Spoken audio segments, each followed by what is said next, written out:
প্রিয় শিক্ষার্থীরা, আসসালামু আলাইকুম। আশা করছি তোমরা ভালো আছো, সুস্থ আছো। গত ক্লাসে আমরা অ্যাসার্টিভ টু এক্সক্লামেটরি করেছিলাম। আজকে আমরা অ্যাসার্টিভ টু ইন্টারোগেটিভ করব। অ্যাসার্টিভ টু ইন্টারোগেটিভটা হচ্ছে, এটা করার আগে কিছু অক্সিলারি ভার্ব আমাদেরকে জানতে হবে। তো কিছু অক্সিলারি ভার্বটা তোমরা দেখো, do, does, did, am, is, are, এভাবে করে আমি প্রায় 22টার মতো অক্সিলারি ভার্ব দিয়েছি। এই অক্সিলারি ভার্বের তোমাদের কিছু কন্ট্রাক্টেড ফর্ম জানতে হবে। যেমন দেখো, ডুর সাথে নট হলে হয় ডোন্ট, ডাজের সাথে নট হলে হয় ডাজেন্ট, ডিডের সাথে নট হলে হয় ডিডেন্ট। এভাবে করে টোটাল 22টা করে দিয়েছি আমি। এর মধ্যে দেখো কিছু মার্ক করে দিয়েছি, যেমন শ্যাল প্লাস নট শ্যালেন্ট হবে না, এটা হবে শান্ট। উইল প্লাস নট এটা হবে ওন্ট।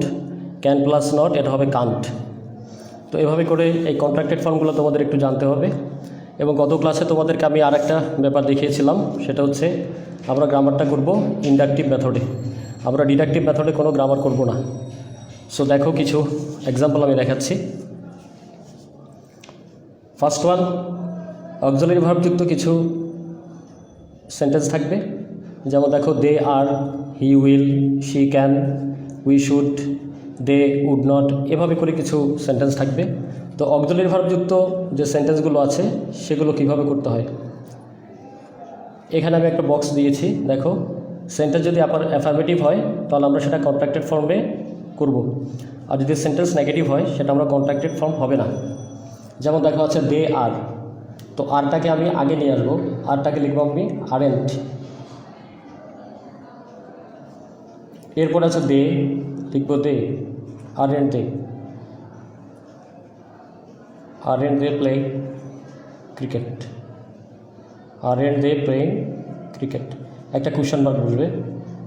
ঠিক তদ্রূপ আছে উইল, উইলটা হয়ে যাবে contracted form won't, won't he go dear, শেষ একটা কোয়েশ্চন মার্ক। একই রকমভাবে দেখো আছে শি ক্যান, ক্যানটাকে যদি কন্ট্রাক্টেড ফর্মে করো হয়ে যাবে কান্ট,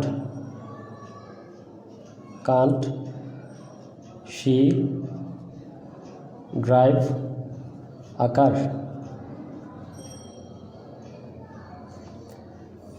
নেক্সট ওয়ান দেখো আছে উই শুড, তাহলে শুডটাকে যদি আমি আগে নিয়ে আসি হয়ে যাবে শুডেন্ট।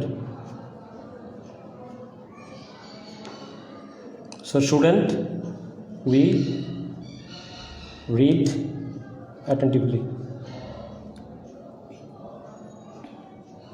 শেষ একটা কোয়েশ্চন মার্ক। সো দেখো, এই যে আমরা নাম্বার ওয়ানটা করলাম, এখানে কি আমাকে বেশি রুলস মুখস্থ করতে হয়েছে? জাস্ট অক্সিলারি ভার্বটা আগে নিয়ে এসেছি, একটা কন্ট্রাক্টেড ফর্ম করেছি। এই যে আমরা রুলসটা পড়েছি, এটা যদি আমি রুলসে নিয়ে আসি, দেখো রুলসটা হবে এভাবে। প্রথমে অক্সিলারি ভার্ব বসবে, তারপরে এন কমা টি বসবে, দ্যাট মিনস কন্ট্রাক্টেড ফর্ম, যেটা আমরা করেছি, ছিল আর, হয়ে গেছে আরেন্ট। এরপরে সাবজেক্ট বসে, প্লাস বাকি অংশ বসে, প্লাস প্রশ্নবোধক চিহ্ন বসে। এভাবে যদি আমি রুলস দেখতে যাই, এক একটা রুলস অনেকগুলো থাকে, প্রায় 40টা 50টা রুলস থাকবে, এগুলো দুর্বোধ্য একটা ব্যাপার। সো ডিডাকটিভ পদ্ধতিতে কোনোভাবেই গ্রামারটা শেখা উচিত না, আমরা ইন্ডাকটিভ পদ্ধতিতে করব। নেক্সট মনে যাই আমরা। দেখো নাম্বার টুটা আছে দে উড নট, এই সেন্টেন্সটা কিন্তু নেগেটিভ ফর্ম। সো যখন নেগেটিভ হবে তখন আর কন্ট্রাক্টেড হবে না, আছে উড নট, চলে আসবে would, would they waste time, শেষ একটা কোয়েশ্চন মার্ক। আবার দেখো নেক্সট নাম্বার 2 আছে হি couldn't swim at all. So আছে কুডেন্ট, আমরা কুডেন্টটাকে শুধু কুডকে নিয়ে আসবো, লিখব could he swim at all, শেষ একটা কোয়েশ্চন মার্ক। একই রকমভাবে দেখো আছে শি মাস্ট নট, মাস্ট এটা আগে আসবে, শি ওয়েস্ট টাইম। সো দেখো নাম্বার 1 অ্যান্ড নাম্বার 2 আমি আবার রিভিশন দিচ্ছি একটু। যদি অক্সিলারি ভার্ব থাকে, অক্সিলারি ভার্বটাকে আমরা কন্ট্রাক্টেড ফর্মে করে ফেলবো। আর আছে আরেন্ট, উইল আছে ওন, ক্যান আছে কান্ট, শুড আছে শুডেন্ট। আর যদি নেগেটিভ থাকে, আছে উড নট, চলে আসবে উড। এরপরে আছে কুডেন্ট, চলে আসবে কুড। আছে মাস্ট নট, চলে আসবে মাস্ট। সো নাম্বার 1 অ্যান্ড 2 চলে গেল। আমি আর রুলস দেখাচ্ছি না তোমাদেরকে, যেহেতু আমরা ইন্ডাকটিভ মেথডটা ফলো করছি, আমি আর রুলস দেখাচ্ছি না। এরপর দেখো নাম্বার 3, অক্সিলারি ভার্ব ব্যতীত কোনো অক্সিলারি ভার্ব থাকবে না, তখন আমরা কী করব? দেখো তোমাদের জন্য আমি একটা বক্স করে রেখেছি। যদি ভার্বটা প্রেজেন্ট হয় তাহলে ডু বা ডাজ আসবে। ডাজের মধ্যে একটা রুলস আছে, শুধুমাত্র ভার্বের সাথে যদি এস বাই এস থাকে তখন আমরা ডাজ ব্যবহার করব। এরপরে পাস্ট হলে আমরা কি দিব? ডিড দিব। একটু ভালো করে খেয়াল করো, উই প্ল্যান্ট ট্রিস। সো এখানে আছে প্ল্যান্ট। সো প্ল্যান্ট যদি থাকে আমরা শুরুতে দিব don't. So don't we plant trees, শেষ একটা কোয়েশ্চেন মার্ক। এরপরে নেক্সট ওয়ান দেখো, দে ওয়াচ টেলিভিশন। ওয়াচটা অবশ্যই প্রেজেন্ট ফর্ম হলে আমরা দিব ডু, লিখে দিব ডোন্ট দে ওয়াচ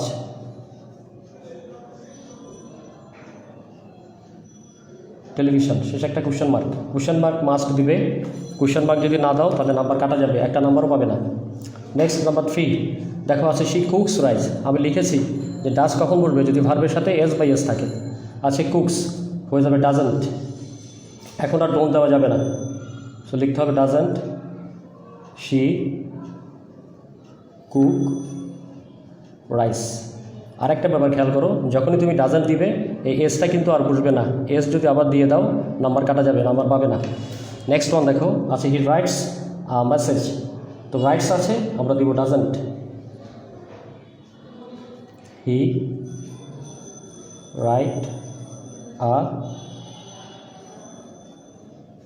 মেসেজ, শেষে একটা কোয়েশ্চেন মার্ক।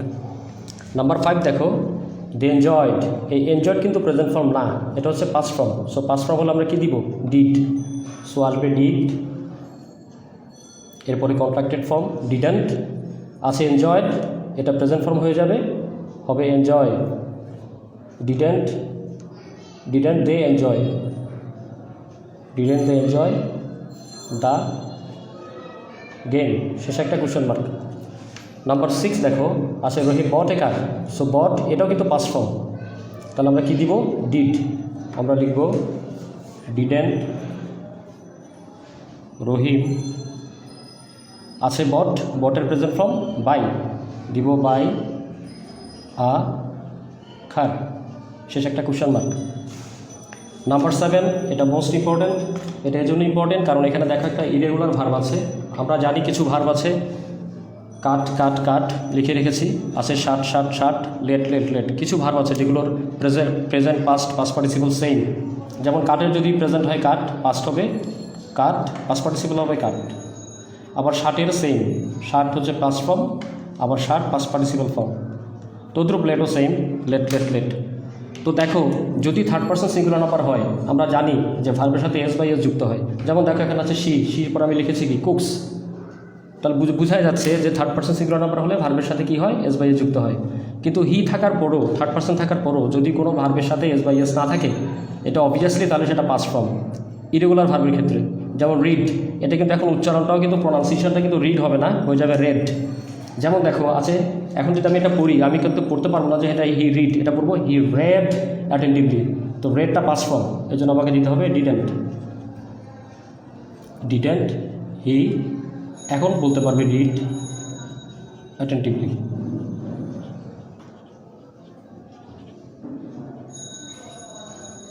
অনেক সময় যারা চাকরি প্রত্যাশী থাকে তাদের ভাই বোনে এগুলো দিয়ে দেয়, বলে যে সেন্টেন্সটা পড়েন, বলে যে এটা পড়েন, তখন তারা বলে দেয় হি রিড অ্যাটেন্টিভলি। আসলে এটা রিড হবে না, এটা হবে হি রেড অ্যাটেন্টিভলি।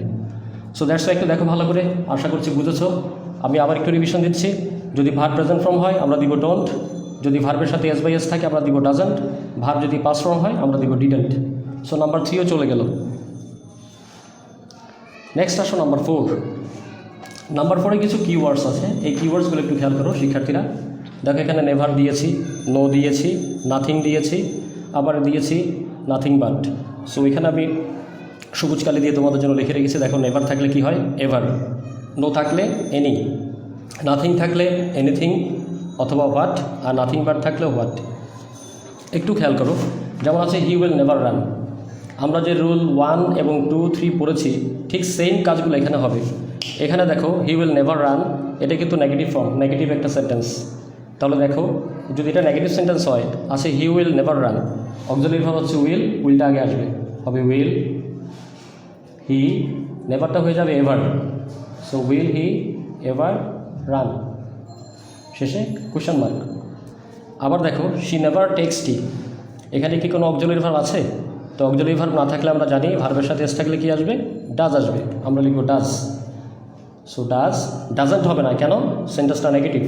সো লিখব does she ever take tea, শেষে একটা কোয়েশ্চেন মার্ক। নেক্সট ওয়ান দেখো, লিখেছি নো, নো থাকলে কিওয়ার্ডসটা কি লিখেছি? নো থাকলে হয় এনি। সো আমরা এখানে দেখছি অক্সিলারি ভার্ব আছে ওয়াজ, আমরা ওয়াজটাকে আগে আনবো, ওয়াজ দেয়ার, নো থাকলে দিব any, was there any noise. Next one number 4, nothing. Nothing থাকলে কি আছে? এনিথিং। সো আমরা লিখব এখানে অক্সিলারি ভার্ব হচ্ছে হ্যাজ, আগে লিখব has he anything to explain, শেষে একটা question mark. Number 5 is most important, because nothing যদি শুরুতে হয় সাবজেক্টে থাকে তাহলে সেটা কিন্তু হোয়াট দিয়ে শুরু করতে হবে, এবং এটা একটু ব্যতিক্রম। প্রশ্নকর্তা কিন্তু যিনি থাকবেন উনি একটু ব্যতিক্রম জিনিসই পরীক্ষার মধ্যে সেট আপ করবেন। তো নাথিং থাকলে আমরা শুরুতে দিব হোয়াট, যদি সাবজেক্ট নাথিং থাকে হোয়াট ক্যান রুইন হিম, শেষে কোয়েশ্চেন মার্ক। আবার দেখো যদি নাথিং বাট থাকে, নাথিং বাট থাকলেও সেম, শুরুতে হোয়াট আসবে, তারপরে অক্সিলারি ভার্বটা আসবে what is friendship but name, শেষে কোয়েশ্চেন মার্ক। সো দেখো এটা একটু বেশি কঠিন হয়েছে। যদি নেভার থাকে আমরা কি দিব? এভার। যদি নো থাকে আমরা কি দিব? এনি। যদি নাথিং থাকে কি দিব? এনিথিং। আর যদি সাবজেক্ট হিসেবে নাথিং ইউজ হয় সেখানে আমরা দিব হোয়াট, নাথিং বাট যদি হয় সেখানে আমরা দিব হোয়াট। এ হচ্ছে নাম্বার 4-এর আমাদের কিছু কাজ। নেক্সট ওয়ান দেখো নাম্বার 5। নাম্বার 5 এটা পরীক্ষায় বেশি আসে, এভরিবডি এভরিওয়ান অল দিয়ে খুব বেশি আসে। এটা একটা কিওয়ার্ডস মনে রাখবা, এভরিবডি এভরিওয়ান অল দিয়ে আসলে আমরা হু দিব, সরাসরি হু বসিয়ে দিব। তাহলে শুরুতে যদি আমরা এভরিবডি পেয়েছি আমরা দিব হু। দেখো হুর পরে আছে রেসপেক্টস, এবং পুরো সেন্টেন্সটা কিন্তু অ্যাফারমেটিভ সেন্টেন্স। তো আমরা জানি যে অ্যাফারমেটিভ সেন্টেন্স হলে কিন্তু কন্ট্রাক্টেড হয়ে যাবে, ভার্বের সাথে এস আছে, লিখতে হবে who doesn't respect an honest man, শেষে কোয়েশ্চেন মার্ক। একইভাবে এভরিওয়ান আছে, তাহলে আমরা কি দিব? হু, লিখব হু, কোনো অক্সিলারি ভার্ব নাই, লিখব doesn't, who doesn't like him, শেষে কোয়েশ্চেন মার্ক। আবার দেখো আছে অল কেম, এই যে কেম আছে, কেমটা পাস্ট ফর্ম, সো লিখব হু ডিডেন্ট, কেম যেহেতু পাস্ট ফর্ম ডিড হয়ে আসছে তাহলে হয়ে যাবে come, who didn't come to me. Next one দেখো নাম্বার 4 আছে এভরিবডি, আমরা জানি হু দিব। মাস্ট আছে, একটা অক্সিলারি ভার্ব আছে, এখন আর ডু ডি ডাস আসবে না, মাস্ট যেহেতু আছে হয়ে যাবে মাজন্ট, হু মাজন্ট স্টাডি হার্ড, শেষে একটা কোয়েশ্চেন মার্ক। তদ্রুপ নাম্বার 5 আছে এভরিওয়ান উইল ডাই, লিখব হু, উইল আছে হয়ে যাবে ওন্ট ডাই। আবার দেখো আছে অল শুড সেভ, অল আছে তাহলে আমরা দিব হু, শুড আছে লিখব শুডেন্ট, বাকি অংশ বসে যাবে সেভ দ্য ওয়ার্ড। আবার একটু রিভিশনে যাচ্ছি, দেখো আবার বলছি এভরিবডি এভরিওয়ান অল থাকলে আমরা হু দিব, ঠিক আগের মতো। যদি অক্সিলারি ভার্ব না থাকে এস থাকলে আমরা ডাজেন্ট দিব, আর যদি এস না থাকে তাহলে আমরা ডোন্ট দিব, তবে হুর সাথে ডোন্ট ইউজ হয় না। এখানে আছে কেম পাস্ট ফর্ম, তাহলে আমরা এখানে দিব ডিডেন্ট।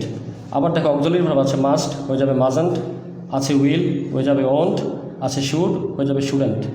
এটা মোস্ট ইম্পর্ট্যান্ট একটা রুলস, এটা ভালো করে তোমরা বাসায় প্র্যাকটিস করবে, এটা পরীক্ষায় বেশি আসে, টেস্ট পেপারের পাতায় এসব এক্সাম্পল অনেক আছে। দেখো নাম্বার সিক্স রুলসটা এটা একটু ব্যতিক্রম ধর্মীর রুলস। প্রশ্নকর্তা চাইলে এখান থেকে প্রশ্ন করতে পারেন, কারণ প্রশ্নগুলো আমি আগেই বলেছি বোর্ডের প্রশ্নগুলো খুব ব্যতিক্রম ধর্মী হয়। সো দেখো, যদি এভরির পরে নাউন থাকে, এভরির পরে যদি বডি না থাকে, তাহলে আমরা আগের মতো ইউজ করতে পারবো না। এভরি ফাদার আমরা লিখব ইজ দেয়ার এনি ফাদার। যদি হয় এভরি মাদার আমরা লিখব is there any mother.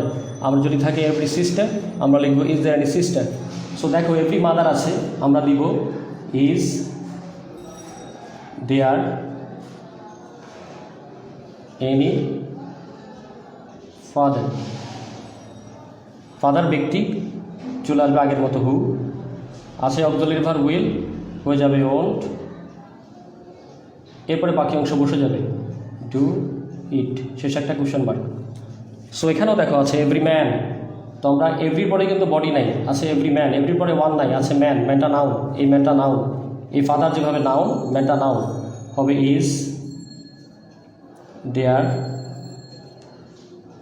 Any man who. আছে হেটস, হয়ে যাবে doesn't, hate corruption.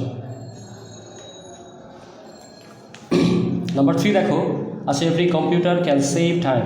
So every computer আবার নাম আসছে, তো আমরা লিখব ইজ দেয়ার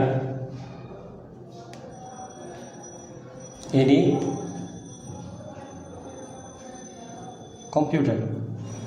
কম্পিউটার তো ব্যক্তি না, তাহলে এখন আর হু বসবে না।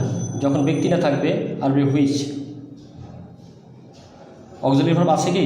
আছে। কি আছে? ক্যানটা হয়ে যাবে কান্ট। এরপরে বাকি অংশ বসে যাবে সেভ টাইম, শেষ একটা কোয়েশ্চেন মার্ক। আবার একটু রিভাইজ দিই। Every father is there any father, every man is there any man, every computer is there any computer. পার্থক্য কোথায়? পার্থক্য হচ্ছে যদি ব্যক্তি হয় আমরা হু দিব, যদি বস্তু হয় আমরা হুইচ দিব, আর বাকিগুলো ঠিক আগের মতো। এবার নাম্বার 7 আরও বেশি ব্যতিক্রম ধর্মী একটা রুলস। এটা বইয়ে পাওয়া খুব দুষ্কর হয়ে যাবে তোমাদের জন্য, আর পরীক্ষা আসলে তো এটা যে শিখবে না সে তো পারবেই না। সো দেখো, যদি থাকে ইট ডাজ নট ম্যাটার, আমরা দিব হোয়াট দো। সো এই যে ইট ডাজ নট ম্যাটার, এই পুরোটা উঠে যাবে, পুরোটা উঠে গিয়ে বসবে হোয়াট দো, TH, হোয়াট দো বসার পরে বাকি যা আছে সব বসে যাবে। সো হোয়াট দো ইফ হি গোস। আশা করছি তোমরা বুঝে গেছো। তাহলে নাম্বার 2টা কী হবে? ইট ডাজন্ট ম্যাটার, তাহলে ইট ডাজন্ট ম্যাটার পুরোটা উঠে যাবে, এখানে বসবে হোয়াট দো।